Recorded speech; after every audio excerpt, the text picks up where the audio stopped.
has been with the Valley's largest school district since 2017 and guided it through the pandemic. I spoke with him today about why he's retiring, as well as some of the challenges he faced and his accomplishments.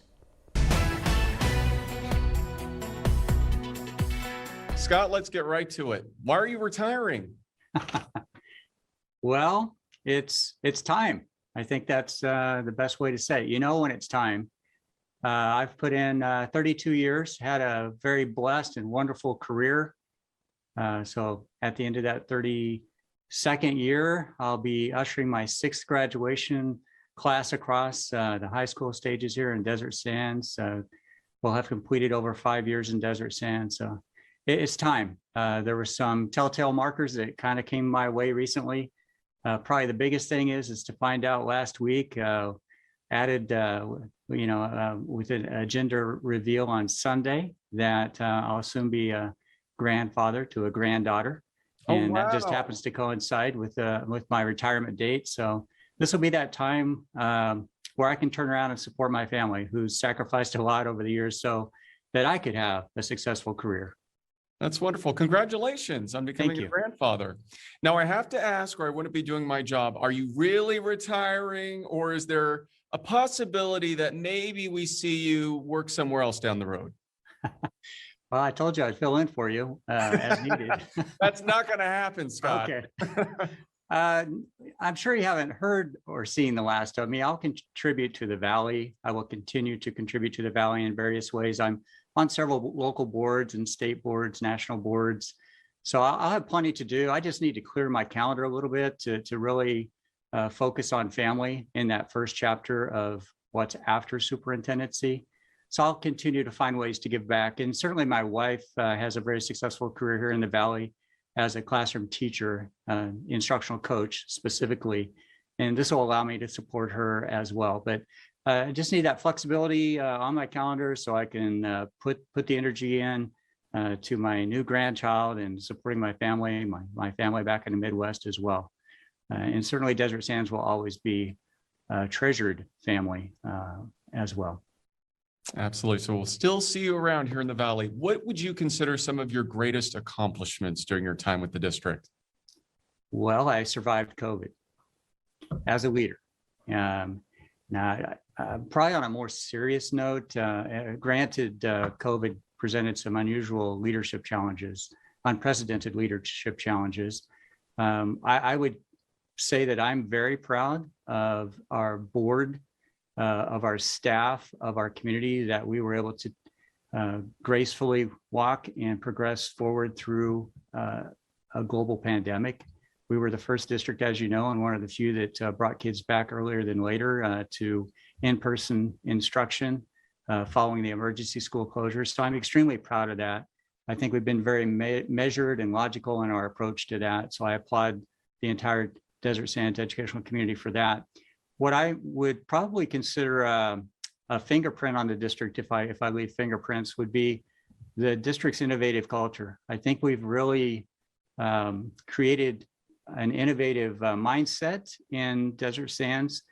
We're being recognized over and over for that mindset, doing things differently and getting better results.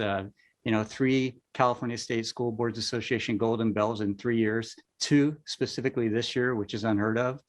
That's celebrating Desert Sands to the highest level. Our capital improvement projects, we've advanced those at a tremendous rate. We have second to none facilities here for our 27,000 students in Desert Sands, and that's only getting better. Certainly, we have an innovative employee recognition program that I would like to think has my fingerprint on it in partnership with local business entities and so forth. We've grown the Desert Sands Educational Foundation, its own 501c3 to a large degree recently.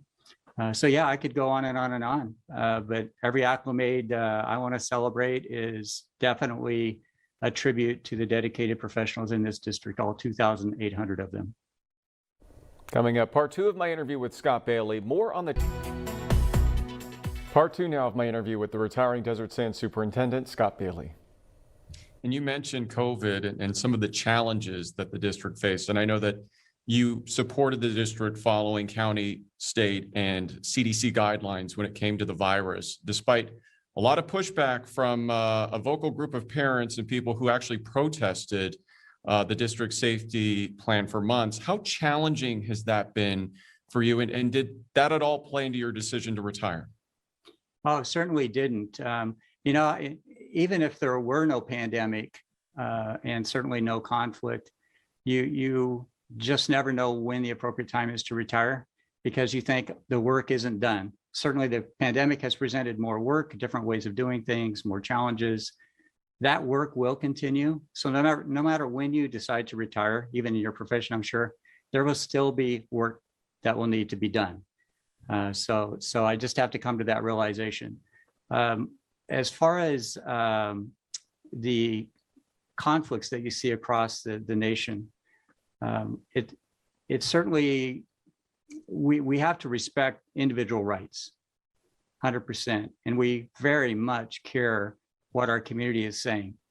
But yet we have a fiduciary responsibility also, to your statement, we have to follow the prevailing public health orders, guidelines, and laws at any one time. I think the most recent conflict, what we've heard from our parents is the concept of mandatory vaccinations.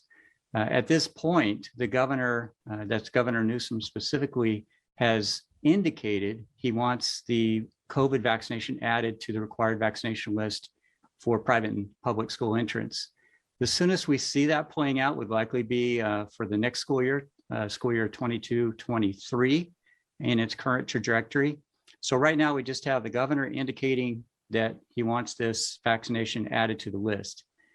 The rulemaking process has yet to begin.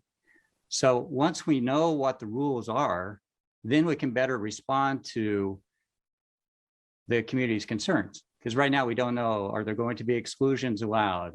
Are there waivers? Those things have yet to be determined at the state level before they come to us. And then, oh, by the way, rightfully so, as I would expect, the public can participate in the process as the rules are made.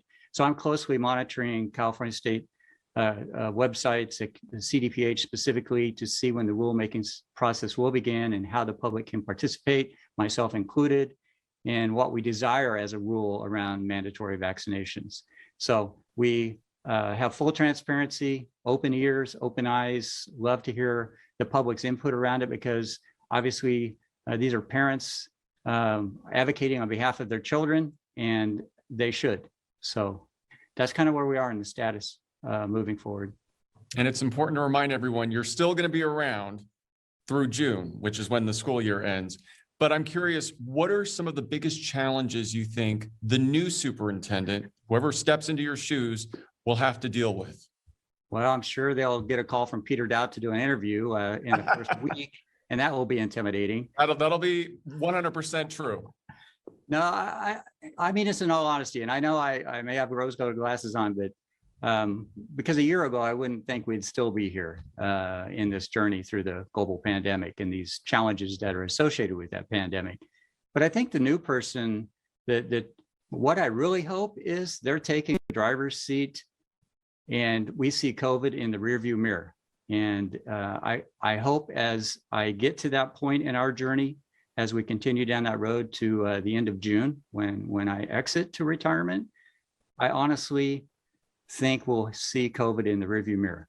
And that's my pledge, but that's also an opportunity for the person taking the keys starting July and taking this district to the next level. You know, I've often said when I applied for this position in 2016, one thing that stuck out is Desert Sands Unified School District has the reputation of being the gold standard of school districts. And I certainly found that to be true. And I've pledged to polish the gold along the way. And I think these California State Golden Bell Awards would speak to that directly. So yeah, this gives the next person an opportunity to make this district even greater and better with the talented staff and the board's leadership that we have in place. All right. Well, Scott, as always, we appreciate your time and congratulations again on retirement. Thank you so much, Peter. I appreciate talking to you today.